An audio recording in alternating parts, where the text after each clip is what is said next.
चीन से टेंशन पर आपने रक्षा मंत्री राजनाथ सिंह की बात सुनी। किसान आंदोलन पर भी राजनाथ सिंह ने खुलकर बात की। उन्होंने तीनों नए कानूनों को किसानों के हित में बताया। राजनाथ सिंह ने कहा कि प्रधानमंत्री नरेंद्र मोदी किसानों की आमदनी बढ़ाने की कोशिशों में जुटे हुए हैं। उन्होंने साफ किया कि मोदी सरकार किसानों के खिलाफ कोई कदम उठा ही नहीं सकती है। ऐसे में किसानों को कम से कम 2 साल के लिए इन कानूनों को प्रयोग के तौर पर अमल में लाना चाहिए। राजनाथ सिंह ने किसान आंदोलन में मोदी मर जा जैसी नारेबाजी पर भी गहरा दुख व्यक्त किया। उन्होंने कहा कि ऐसे नारे लगाने वाले किसान नहीं हो सकते। मैं किसान आंदोलन पे आती हूँ। अब आप you have been agriculture minister, इसलिए आप जानते हैं इस इशू को। आपने बहुत करीब से देखा है जो एग्रीकल्चर पॉलिसी है इस मुल्क की। आपके टेन्योर के दौरान आपने आई थिंक किसान चैनल शुरू किया था। किसान बहुत प्राइसिंग के ऊपर भी आपने रेट ऑफ इंटरेस्ट भी उस समय इंटरेस्ट 2003 वाजपेयी जी से अनुरोध किया था। तो पहले यहाँ 14 to 18% किसानों को अपने कर्ज पर ये इंटरेस्ट देना पड़ता था। तो उसमें बातचीत हुई थी। तो उस समय 8% पहली बार अटल जी के शासनकाल में ही ये हुआ था। और उसमें मुझे भारत के कृषि मंत्री के रूप में जिम्मेदारी निभाने का अवसर मिला था। जी, अब किसान जो हैं वो दिल्ली के बॉर्डर पर हैं। उनकी डिमांड्स कई सारे हैं। पहली डिमांड तो ये है कि आप ये कानून हटा दें। उन्हें काले कानून कहते हैं, वो हटा दें। इतने सारे हज़ारों किसान वहाँ पर हैं। आपकी सरकार ने कई टॉक्स किए, कई राउंड ऑफ टॉक्स किए, उन्हें न्योता दिया, बातचीत हो रही है, कई पॉलिसी डिसीजंस हुए हैं, कई ट्वीट्स जा चुके हैं, स्पीचेस हो चुके हैं, लेकिन आपकी पार्टी से कोई भी बॉर्डर पर नहीं गया हमदर्दी जताने के लिए। ऐसे क्यों लगता है कि आपकी पार्टी के लोग इनसेंसिटिव हैं? देखिए, हमारी पार्टी की किसान को लेकर इनसेंसिटिव होने का तो सवाल खड़ा ही नहीं होता। हमारे किसान धरना दे रहे हैं, प्रदर्शन दे रहे हैं। सचमुच केवल किसान होने के नाते मुझे ही पीड़ा नहीं है। मैंने देखा है हमारे प्रधानमंत्री जी को भी इसकी गहरी पीड़ा है। लेकिन प्रश्न ये खड़ा होता है कि जो तीनों ये बिल भारत की संसद द्वारा पास हुए हैं, कृषि संबंधी जो तीनों कानून बने हैं, वह किसानों के हित को, उनके हितों को ध्यान में रखकर बनाए गए हैं। और बराबर जब से मोदी जी ने प्रधानमंत्री के रूप में जिम्मेदारी संभाली है, क्योंकि मैं कैबिनेट का एक सीनियर मोस्ट मेंबर होने के नाते मैं कह रहा हूं कि उनके साथ बराबर हर मुद्दों पर बातचीत करने का मुझे अवसर भी मिला है। मैंने देखा है कि किसानों को लेकर बराबर उन्होंने अपनी चिंता व्यक्त की है। और प्रारंभ से ही, और 2014 के पहले जब हम लोग कैंपेन के लिए जाते थे, चुनावी कैंपेन के लिए, उस समय भी कि इस देश के किसानों की हालत जब तक नहीं बदलेगी तब तक देश की हालत नहीं बदल सकती है। भारत को यदि धनवान भारत बनाना है तो भारत के किसानों को भी धनवान हमको बनाना होगा, यानी उनकी आमदनी को हमको बढ़ाना होगा। यह हमारे प्रधानमंत्री की सोच रही है और प्रारंभ से उनके द्वारा यह कोशिश की जा रही है। अब इसे मिनिमम सपोर्ट प्राइस का जहाँ तक सवाल है, आप पिछली सरकारों ने भी मिनिमम सपोर्ट प्राइस हर वर्ष बढ़ाई है, कभी नहीं बढ़ाई है। लेकिन आप देखिए उस रेशियो में हमारे प्रधानमंत्री ने कितनी बढ़ाई है। मिनिमम सपोर्ट प्राइस पर जितनी परचेज पहले होती थी और अब कितनी हो रही है, कितने सारे आइटम्स की हो रही है, आंकड़े उठाकर देखिए तो पूरी तरह से बात साफ हो जाएगी। फिर एमएसपी को लेकर आप स्टेटमेंट, आप उसमें पॉलिसी में लाते क्यों नहीं है? लिख लीजिए कि एमएसपी नहीं हटाया जाएगा। It's not there. नहीं, बार बार प्रधानमंत्री कह रहे हैं, ये पहले भी कहीं एमएसपी था नहीं, पर अब जब वहम आ गया है तो फिर जब कोई व्यवस्था, मैंने पहले ऐसा था ही नहीं, व्यवस्था चली आ रही थी। और आज भी प्रधानमंत्री कह रहे हैं, हम सब सारे लोग बोल रहे हैं, तो हम अपने ऐसे वचन से मुकर कैसे जाएंगे? लोकतंत्र में जो अपनी वचन से मुकर जाता है उसे तो अच्छी तरह की अच्छी सजा यह जनता दे सकती है। लोकतांत्रिक व्यवस्था में यह अधिकार उसे प्राप्त है। जो हम कह रहे हैं उस वचन को पूरा करेंगे और आगे बढ़कर पूरा करेंगे। और तीनों कानूनों के माध्यम से यह पूरी कोशिश की गई है कि किसानों की आमदनी 2 गुना, 2.5 गुना, 3 गुना, जितनी अधिक से अधिक हो सके बढ़े। हाँ, जैसा मैंने पहले कहा कि किसान धरने पे बैठे हैं, सचमुच हम जैसे लोगों को भी वेदना है। आप उत्तर प्रदेश के भी किसानों से पूछिए कि मैं मुख्यमंत्री जब था तो उस समय भी बड़ी हुजूम, टिकैत साहब के साथ भी हमारे पास मैं लखनऊ में गए हुए थे। मैंने उनका स्वागत किया, अगवानी की, उनसे बातचीत की। समस्या का समाधान निकला था। आज भी हम चाहते हैं कि समस्या का समाधान निकले। हमारे कृषि मंत्री श्री नरेंद्र सिंह तोमर और उनके साथ हमारे वाणिज्य मंत्री श्री पीयूष गोयल, ये सब सारे लोग बैठे हैं, सारे अधिकारी बैठे हैं, बातचीत चल रही है। हमारा तो अपने किसान भाइयों को एक सुझाव होगा कि हर एक्ट के हर क्लाज पर तार्किक एक बहस होनी चाहिए, तर्कों के साथ। और जहां पर यह लगेगा कि यह किसानों के हितों के प्रतिकूल है, उसके खिलाफ है, तो जो भी आवश्यक होगा हमारी सरकार करेगी। मैं यकीन दिलाना चाहता हूं, जैसा मैं प्रधानमंत्री की मंशा को जानता हूं जी, किसानों के हितों के ऊपर हम किसी भी सूरत में चोट नहीं पहुंचने देंगे। मैं यह बात दिल की गहराइयों से कह रहा हूं।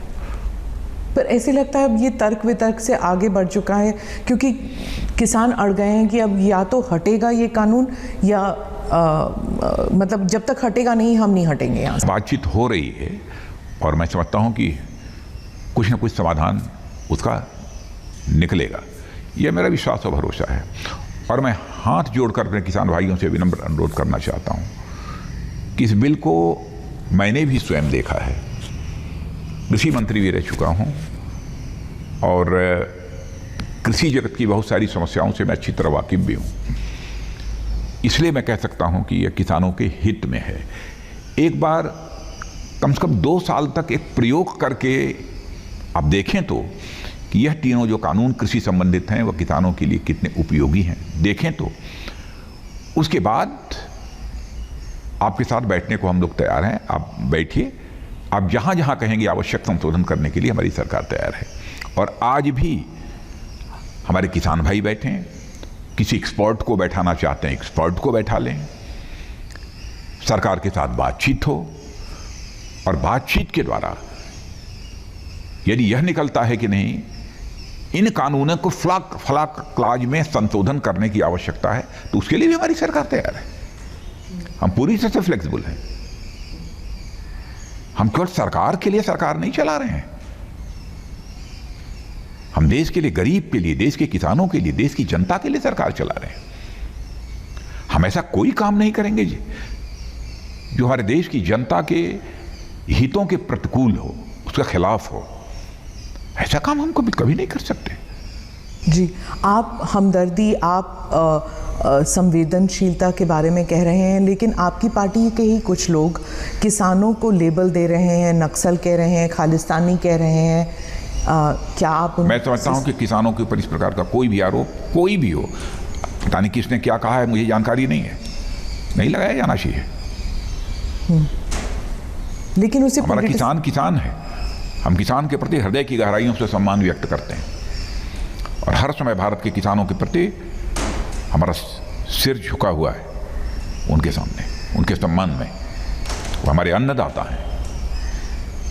और जब भी आर्थिक संकट का दौर इस देश में आया है तो देश की अर्थव्यवस्था को संभालने का काम यदि किसी ने किया है तो इस देश के किसानों ने किया है।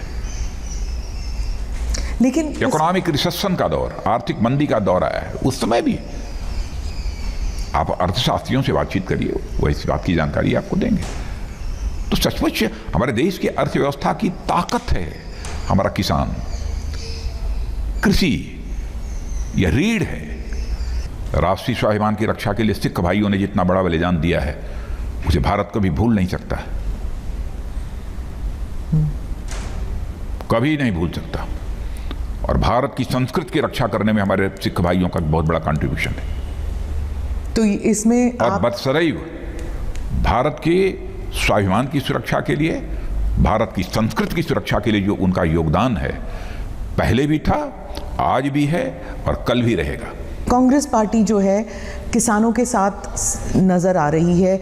राहुल गांधी जो है उन्होंने करोड़ों किसानों के हस्ताक्षर लेके वो राष्ट्रपति तक पहुंच गए हैं। तो अब ऐसे लग रहा है जैसे कि ये एक सिर्फ एक किसानों के हित की बात नहीं है, अब ये एक राजनीतिक बैटल बन गया है। कम से कम इतना तो मैं ये कह सकता हूँ कि राहुल जी आयु में तो मुझसे छोटे हैं, लेकिन कृषि के बारे में उनसे मैं ज़्यादा जानता हूँ, क्योंकि किसान माँ की कोख से ही पैदा हुआ हूँ। इसलिए जिस माँ की कोख से पैदा हुआ हूँ और जिस वर्ग में पैदा हुआ हूँ, मैं किसानों की किसान का बेटा हूँ तो कम से कम किसानों के हितों के प्रतिकूल हम लोग कोई काम नहीं कर सकते। हमारे प्रधानमंत्री मोदी जी भी गरीब माँ की कोख से पैदा हुए हैं। बस इतना ही कहना चाहूँगा, इससे ज़्यादा कुछ कहने की ज़रूरत नहीं है। तो आप समझते हैं कि आपकी पार्टी जो है वो ज़्यादा ज़मीन से जुड़ी हुई है एज कम्पेयर? अब जो भी आप अर्थ निकालना चाहें इसका निकाल लें, लेकिन देश के किसानों के लिए, गरीबों के लिए हम पूरी तरह से संवेदनशील हैं जी। उनका कष्ट हमारा कष्ट है, उनकी पीड़ा हमारी पीड़ा है। लेकिन हाँ, इतना मैं कह सकता हूं कि इस एक्ट को लेकर कुछ ताकतों के द्वारा एक गलतफहमी हमारे किसान भाइयों के अंदर पैदा करने की कोशिश की गई है। हमारी यह कोशिश है कि हम उस गलतफहमी को दूर करें। हमने भी बहुत सारे किसान भाइयों से बातचीत की है और मैं पुनः विनम्रतापूर्वक हाथ जोड़कर कहना चाहता हूं अपने किसान भाइयों से कि आप सरकार के प्रतिनिधियों के साथ बैठ रहे हैं, बैठिए, तर्क वितर्क करिए, क्लाज वाइज डिस्कशन करिए। हाँ ना में मैं समझता हूं कि बातचीत नहीं की जानी चाहिए, तर्कों के आधार पर बातचीत की जानी चाहिए। और यदि सचमुच सरकार को लगेगा कि हमें इस क्लाज में संशोधन करने की ज़रूरत है तो सरकार वो संशोधन करने को तैयार रहे। पंजाब में जो कम्युनिकेशन टावर्स हैं उन पर उनकी जो पावर सप्लाई है उनको काट दिया गया है।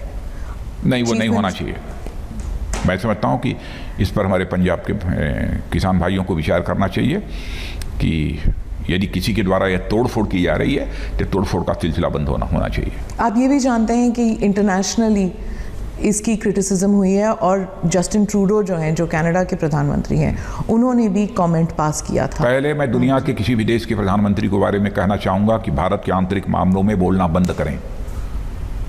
भारत को किसी के हस्तक्षेप की जरूरत नहीं है। हम लोग आपस में बैठकर समस्याओं का समाधान करेंगे। यह भारत का आंतरिक मामला है। दुनिया के किसी देश को भारत के आंतरिक मामलों में बोलने का कोई हक नहीं है। भारत ऐसा वैसा देश नहीं है जो चाहे वो बोल दे। हफ्ता 10 दिन भी नहीं हुआ था इस एजिटेशन को लेकर कि कनाडा हो जाए या यूरोप हो जाए, वहाँ पर डेमोन्स्ट्रेशंस शुरू हो गई थी। तो इसे अगर हम ये मान के चलें कि सिर्फ ये किसानों का मसला है, it will be a very innocent way of looking at things. इसमें एक इंटरनेशनल कंस्पिरेसी भी है। आप चाहे इसे एक शैडो कहीं न कहीं से मैं कहना चाहता हूँ कि हमारे किसान भाइयों को के अंदर एक गलतफहमी पैदा करने की कोशिश की गई है और की जा रही है। इसीलिए मैं बार बार विनम्रतापूर्वक अपने किसान भाइयों से सम्मान व्यक्त करते हुए कहना चाहता हूं कि आप बैठिए, तीनों बिलों को लेकर क्लास बाई क्लास डिस्कशन करिए। आपको कहीं लगता हो और बड़े एग्रीकल्चरल एक्सपर्ट्स को साथ बैठाने की, उनको भी बैठाइए। सरकार आपके साथ बातचीत करने को तैयार है। हम किसान भाइयों के हितों के खिलाफ कोई कदम नहीं उठा सकते जी। ये भरोसा करें। वो किसान आंदोलन में भी अंबानी, अडानी, इनका नाम बार बार आता है। जो नारे लगाए जाते हैं मोदी जी के पर्सनल खिलाफ लगाए जाते हैं, तो वहाँ पर भी ये कहा जाता है कि ये जो कानून है ये इसलिए लाया जा रहा है क्योंकि प्रधानमंत्री के कुछ खास दोस्त या बीजेपी के जो खास हैं इंडस्ट्रियलिस्ट, उनके लिए है ये कानून। जो 20 वर्ष तक इस देश में मुख्यमंत्री के रूप में, प्रधानमंत्री के रूप में काम किया हो, बराबर जिस व्यक्ति को इस देश की जनता ने अपना समर्थन और प्यार दिया हो, उसके ऊपर इस प्रकार के जो बेबुनियाद निराधार आरोप चस्पा करने की कोशिश की जाती है, क्या इसका कोई औचित्य है? यदि यही रहा होता तो लगातार 20 वर्षों तक लगातार वो एक स्टेट के 14 वर्षों तक मुख्यमंत्री, 6 वर्षों तक प्रधानमंत्री इस देश के वो बने रहते। देश की जनता उनको ये अधिकार देती है। जहां तक प्रधानमंत्री का प्रश्न है, प्रधानमंत्री के बारे में अब शब्दों का प्रयोग नहीं किया जाना चाहिए। प्रधानमंत्री स्वयं में केवल व्यक्ति नहीं है, वो संस्था होता है। आज तक अपने राजनीतिक जीवन में शायद बचपन में कहीं कोई भूल हुई हो तो मैं नहीं कह सकता हूं। अब जब से हमारी समझ बनी है राजनीति के बारे में, तब से अपने किसी पूर्व प्रधानमंत्री के बारे में भी मैंने कोई डेरोगेटरी रिमार्क, अपमानजनक शब्द कभी मैंने नहीं कहा है। प्रधानमंत्री के बारे में जिस तरीके की नारेबाजी की जा रही है, मर जा, ये नारेबाजी होगी। मैं समझता हूं ऐसे जो नारे लगाता है उसको मैं किसान नहीं मानता हूं। और मैं सच बताऊं, रात को किसी टेलीविजन चैनल पर जब मैंने इसे देखा तो मैं आहत हुआ इससे।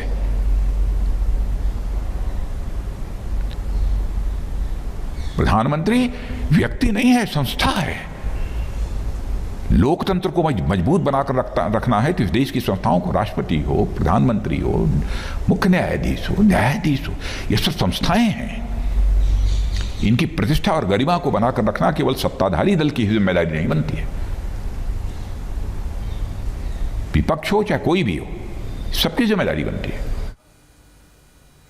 तो रक्षा मंत्री राजनाथ सिंह को आपने सुना। फिलहाल हम एक छोटे से ब्रेक के लिए रुक रहे हैं। ब्रेक के बाद दिखाएंगे आपको कोरोना की नई स्ट्रेन पर बड़ी खबर।